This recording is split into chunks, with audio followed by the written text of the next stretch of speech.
Insya Allah kalau hablum minallah kita kuat, kita tak takut menjalani hidup. Tak takut. Selama ini orang bela kita, masa kita takut?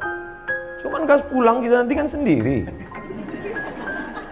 Itulah gunanya hablum minallah itu mesti kuat. Kalau sudah kita angkat kedua tangan menghadap Allah, yang lain itu semua kecil. Allahu Akbar. Pejabat-pejabat kalau dia tidak mampu mengatakan Allah lebih besar dari jabatannya, stres. Ditekan atasan, di jalan kena tilang, macet, sampai di rumah ditekan orang rumah pula. Apa tak gila lama-lama? Makanan kolesterol, minuman diabetes yang ditonton, dibuka internet orang membuli, mengejek. Foto kita bagus pun diejek orang, jelek diinjak orang. Makanya hablum minallahnya mesti baik. Segala puja-puji bukan punya kita. Allahu Akbar. Diulang sekali lagi. Allahu Akbar kabira. Yang besar punya, yang besar itu engkau ya Allah, bukan aku. Aku tidak ada nama besar. Kalau kita merasa diri kita besar, ketika kita dikecilkan orang, sakit hati kita. Sakit. Tapi kalau kita merasa kita bukan apa-apa dan bukan siapa-siapa, diajak orang, biasa aja. Jadi Ustaz kalau dibully diajak orang tak sakit itu Ustaz? Ada juga sedikit. Cuman tak besar kali. Nah, oleh sebab itu maka hablum minallah ni baik. Kita kalau terlalu dipuja-puji orang, melambung kita, merasa terbang di awan, maka balikkan kepada Allah. Allahu Akbar kabira wa subhanallahi bukratan wa asila. Subhanallah, yang suci itu Allah. Sedangkan aku banyak silap, banyak salah, banyak dosa. Kemana kita mengadu, kemana kita menghadap? Wajahtu wajhiya, kuhadapkan wajahku. Wajhiya itu artinya wajahku. Kuhadapkan wajahku ini kepada siapa? Bukan kepada atasan, bukan kepada direktur, bukan kepada GM, General Manager. Kuhadapkan wajahku kepada dia. Lillazi fataras samawati wal ard. Langit, bintang gemintang, Venus, Merkurius, Neptunus, Mars, semua dalam genggaman kuasanya. Innama amruhu idza arada syai'an ayaqula lahu kun. Kecil bagi dia. Dan sebab itu orang barat itu terlalu dipikirkannya dunia ini sampai tak bisa dia tidur, kena penyakit insomnia. Dimakan 3 pil satu hari barulah bisa tidur. Habis dosis itu bangun tak bisa lagi, dimakan lagi. Akhirnya hilang penyakit itu, datang penyakit buah pinggang. Sedangkan orang kita tak makan pil tertidur, asal nampak muka ustaz tertidur. Berikut ini mari kita dengarkan tausiah yang akan disampaikan oleh Al-Mukarram. Begitulah hebatnya. Hablum minallahnya harus kuat. Orang kalau tidak kuat hablum minallahnya, dia akan kedukun. Orang kalau tidak, memang namanya sekarang tidak dukun. Kau ku tengok hidup kau tenang-tenang aja sekarang. Iya, aku sejak ada penasehat spiritual ini. Namanya dirubah, casingnya itu juga. Kata dukun, tenang aja. Itu di rumah bapak ibu sudah saya pagar keliling. Memanglah rumah kami berpagar, pagar spiritual. Saya sudah tanam di situ 5 jeruk, jeruk purut, jeruk nipis, jeruk bali, jeruk Medan. Untung ada orang Medan. Artinya apa? Kita berserah kepada Allah. Langkahkan kaki dari rumah, serahkan pada Allah. Bismillahirrahmanirrahim. La haula wala quwata illa billah. Setiap perubahan waktu mesti connecting dengan Allah, jangan sampai putus. Subuh, terbit fajar, Allahu Akbar. Bergeser waktu zuhur, Allahu Akbar. Condong matahari asar, Allahu Akbar. Tenggelam matahari nampak merah di barat, Allahu Akbar. Hilang merah sempurna malam, Allahu Akbar. Bangun tengah malam tahajud, Allahu Akbar. Jangan ada stasiun pergeseran waktu yang kosong dari connect dengan Allah. Sedangkan connect dengan internet aja putus, pusing kepala kita. Telepon aja kalau putus-putus nyambung, bisa kita salah paham. Abang di mana? Kata ibu. Mantan katanya. Apa gitu? Kan? Apalagi putus kontak kita dengan Allah Subhanahu wa taala. Sedangkan putus pulsa saja pusing kepala kita. Ini sampai putus hubungan dengan Allah. Makanya ada 5 stasiun yang wajib: subuh, zuhur, asar, maghrib, isya, tambah 2 lagi duha dengan tahajud malam. Pagi, siang duha, malam tahajud. Jangan sampai putus kepada Allah. Serahkan semuanya pada Allah. Di awal itu kita serahkan kepada Allah. Hanifan musliman, hati musliman, aku serahkan semuanya kepada Engkau ya Allah. Wa ma ana minal musyrikin. Sebelum salam, at-tahiyatul mubarakatus salawatut thayyibatu lillah. Punya Engkau, bukan punya aku. Assalamualaikum warahmatullahi wabarakatuh. Assalamualaikum warahmatullahi wabarakatuh. Makanya kalau datang susah hati, risau, gundah gulana, galau, ambil air wudhu, ajab ke arah kiblat. Allah Akbar. Wasta'inu bis sabri was salah. Minta tolonglah kepada Allah dengan sabar dan sholat. Tak ada cara lain kecuali sholat. Ini orang sekarang kalau galau bukan sholat, buka HP update status. Galau. Oh, membaca komen orang makin galau.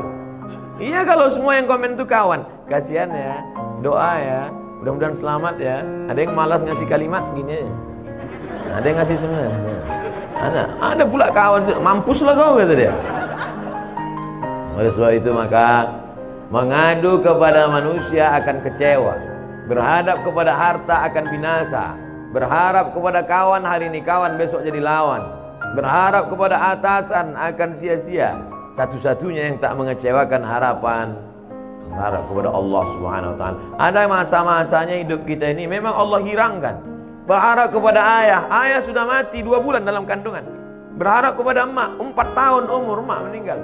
Berharap kepada kakek, datuk, mbah meninggal juga. Berharap kepada paman, paman pun meninggal. Berharap kepada istri Khadijah, istri pun meninggal. Berharap kepada anak, semua anaknya meninggal kecuali satu, Fatimah. 6 bulan setelah dia meninggal. Satu pegangan namanya Abu Talib, paman. Tak berani orang mengganggu dia karena pamannya Abu Talib berdarah biru. Abu Talib, anak Abdul Muttalib, anak Hashim, anak Abdi Manaf, anak Qusay, keturunan Ismail, anak kandung Ibrahim alaihissalam. Siapa yang mengusik Muhammad, awas, pamannya orang hebat, mati, meninggal. Istri yang selama ini menghangatkan jiwanya, yang menenangkan batinnya, meninggal di tahun yang sama. Akhirnya dia pergi mengadu ke Taif. Diharapkan orang Taif ini menyambut, menenangkan. Orang Taif bukan menyambut dia dengan tola al-badru alaina. Saya disambut di rumah ini, Masya Allah, semua keluar. Toco Medan keluar, durian keluar. Cuman segan saya makannya. Ustadz pula puasa kan. Kita yang selama ini ngajak, marilah puasa, kita pula tak puasa. Ustadz kenapa tak puasa? Musafir. Untung ada dalilnya. Jadi oleh sebab itu tidak ada jalan lain menenangkan hidup ini kecuali hablum minallah. Pergilah kita ke rumah-rumah spiritual. Bapak pembimbing terapi spiritual, ya, ini saya ini sedang stres nih, banyak masalah. Oke, tarik nafas panjang. Letakkan tangan di atas lutut, naikkan tangan kaki kiri ke paha kanan, tarik nafas. Tahan, tarik, tahan. Keluar dari bawah. Pejamkan mata, dengarkan suara gemericik air terjun, dengarkan suara kicau burung, hirup aromaterapi, bunga-bunga dibakarnya. Gimana perasaan? Tenang, tenang. Gimana tenang? Tenang. Balik kacau lagi. Tidak ada jalan lain menerangkan ketenangan. Ala bizikrillah. Ketahuilah dengan banyak berzikir kepada Allah, tatmainnul qulub. Kadang hati ini bukan punya kita Bapak Ibu. Bangun pagi tiba-tiba risau saja, suntuk aja, sempit aja hati. Padahal semuanya ada. Semua ada secara materi. Tidak ada yang bisa mengusir galau, gundah gulana itu kecuali zikir. Zikirnya macam-macam. Mungkin ibu suka zikir subhanallah, mungkin alhamdulillah, mungkin Allahu akbar, mungkin astaghfirullah, mungkin Allahumma sholli ala sayyidina Muhammad, atau la ilaha illallah, terserah. Kalau Ustaz Saman apa yang paling suka? Allahumma sholli ala sayyidina Muhammad wa ala ali sayyidina Muhammad. Allahumma sholli ala sayyidina Muhammad. 40, 40. 20, 20, 40. 1, 2, 3, 4, 5, 6, 7, 8, 9, 10, 11, 12, 13, 14, 15, 16, 17, 18, 19, 20. 20, 20. Bangun pagi. Allahumma sholli ala sayyidina Muhammad. Buat target, aku tidak akan berhenti selawat sebelum 40. datang tamu. Gimana? Jadi kita arisan nanti. Allahumma sholli ala sayyidina Muhammad. Karena kalau dipotongnya ini berhenti wirid kita, berhenti zikir kita. Inilah Pak Ustadz yang kupusingkan sekarang ini. Kata Habib ini bagus selawat, kata Ustadz ini bagus la ilaha illallah, kata Ustadz ini bagus subhanallah. Jadi mana yang kau amalkan? Satu pun belum. Pilihlah salah satu. Saya tidak memaksakan. Mungkin bapak yang paling bapak suka la ilaha illallah, bagus. La ilaha illallah, la ilaha illallah. Yang berzikir itu mana? Mulut menyebut, hati mengingat, pikiran khusyuk. Saya Pak Ustadz kalau zikir buka mata terbayang saya macam-macam, pejam mata. Saya kalau pejam tertidur, payah kali lah. Nah, oleh sebab itu maka saya Pak Ustadz kalau zikir pakai tangan ini rasanya tak afdal. Bagus saya zikir pakai kayu tasbih, bagus. Karena rupanya batang-batang kayu itu pun bertasbih. Pelepah kurma waktu ditusukkan Nabi ke makam, kan ditanya sahabat, kenapa kau tusukkan pelepah kurma ini ya Rasulullah? Kata Nabi, pelepah kurma ini bertasbih, tasbihnya sampai ke bawah. Itu makanya kadang ada orang bertasbih pakai kayu, tapi saya tak pakai kayu. Tapi di rumah ada kayu. Ada yang pakai batu, ada besi. Kadang orang ini banyak lebih lama memilih tasbih daripada bertasbih. Allah, balik dari umroh membawa 100 tasbih, semuanya untuk orang. Untuk dia ada satu, itu pun tergantung di mobil. Makanya banyak mobil ini masuk surga sekarang. Ambillah satu, ketiklah tasbih itu 100, subhanallah 100, alhamdulillah 100, Allahu akbar 100, la ilallah 100, la haula wala quwata illa billah 100. Wallazi anzala sakinata, dia yang menurunkan ketenangan fi qulubil mu'minin, ke dalam hati orang yang beriman. Jantung sebelah kiri berdetak, dua jari di bawah berdegup dan berdetak. Disitulah letak zikir. Terasa dia berdegup. Kalau ada yang tak terasa berdegup, kasih tahu. Kain kapan dah yang bawa kan? Itu dia. Selama dia berdegup, selama dia berdetak, alladzi waswisu fi sudurin nas, dia yang berbisik-bisik di dada manusia. Dada sebelah mana? Sebelah kiri. Situlah dia berbisik. Minal jinnati wan nas, bisik dia. Tak usah kau berzikir, tak usah kau berzikir, tak usah kau berzikir. Dengarkan aja lagu dangdut, dengarkan aja tripping, pergi kau ke diskotik, pergi. Alhamdulillah. Semua yang mendatangkan ketenangan itu semuanya palsu. Semakin besar kota metropolitan, semakin banyak hiburan, semakin banyak minuman, semakin macam-macam khamar. Dulu cuman anggur dipijak-pijak, kemudian disaring, airnya disimpan selama seminggu, fermentasi, diminum, khamar namanya. Sekarang canggih, sabu-sabu, mahal. Semuanya menawarkan ketenangan palsu. Pergilah kita ke psikiater, psikolog. Pak psikolog, ya tolong kau kasih dulu aku obat. Kenapa? Sudah 2 malam aku tak bisa tidur. Kata psikolog, masih syukur kau 2 malam. Aku udah 2 bulan tak tidur-tidur. Setiap orang punya masalah. Siapa yang tak punya masalah hidup ini? Enaklah Ustaz Somad itu ya. Jalan sana, jalan sini, jalan sana, jalan sini. Saya tak bisa jalan kemana-mana Ustaz, di rumah aja. Kenapa kau tak bisa jalan? Bisul di kening. Malu nampak orang. Enak Ustaz jalan-jalan. Aku jalan-jalan tuh kau tahu kenapa? Iya, aku tak bisa duduk. Bisulku di belakang. Hampir semua kita punya bisul. Cuman bedanya kita tak tahu bisul orang. Kalau ditanya satu-satu, tanya lah. Tapi jangan pula gara-gara ini besok susah. Apa kabar? Di mana bisul kau? Kita ini punya masalah semuanya. Adam alaihi salam, la taqraba hadhihi syajarah, jangan kau dekati pohon ini, fatakuna minaz zalimin, nanti kau bisa jadi orang zalim. Dia pun juga silap dan salah, kemudian dia berdoa, Rabbana zalamna anfusana wa illam taghfir lana wa tarhamna. Adam aja salah. Jangan kau tinggalkan umat ini. Nanti kalau kau tinggalkan umat ini nanti bahaya, tak sanggup dia. Ditinggalkannya umat itu, naik sampan. Sampan mau tenggelam. Semua penghuni sampan diundi. Kita undi ya, sampai nanti yang namanya keluar. Itulah dia nanti yang akan dicampakkan keluar dari sampan. 3 kali undi, nama dia terus keluar. Padahal ibu-ibu selalu berdoa minta nama dia keluar. Arisan. Asal diundi nama Yunus keluar. Asal diundi nama Yunus keluar. Makanya ibu kalau ingin punya anak yang namanya bisa keluar terus arisan, kasih nama Yunus. Keluar terus. Akhirnya dicampakkan ke dalam, sadar dia. Apa kata dia di dalam perut ikan itu? La ilaha illa anta subhanaka inni kuntu minaz zalimin. Coba tengok, sama doa Nabi Adam dengan Nabi Yunus. Adam mengatakan Rabbana zalamna, Yunus mengatakan subhanaka inni kuntu minaz zalimin. Makanya kalau kita silap, kita salah, langsung ngaku di hadapan Allah, langsung salat Rabbana zalamna anfusana wa illam taghfir lana wa tarhamna lanakunanna minaz khasirin. La ilaha illa anta subhanaka inni kuntu minaz zalimin. Hasbunallah wa ni'mal wakil, ni'mal maula wa ni'man nasir, la haula wala quwata illa billah. Karena kalau dipikirkan di kepala, kalaulah dulu, kalau satu kali kalau akan disusun oleh dua kali kalau, tiga kali kalau dulu tidak investasi sama dia, kalau dulu tidak dia yang ngajak, kalau dulu tidak, kalau akhirnya kita menyalah-nyalahkan orang.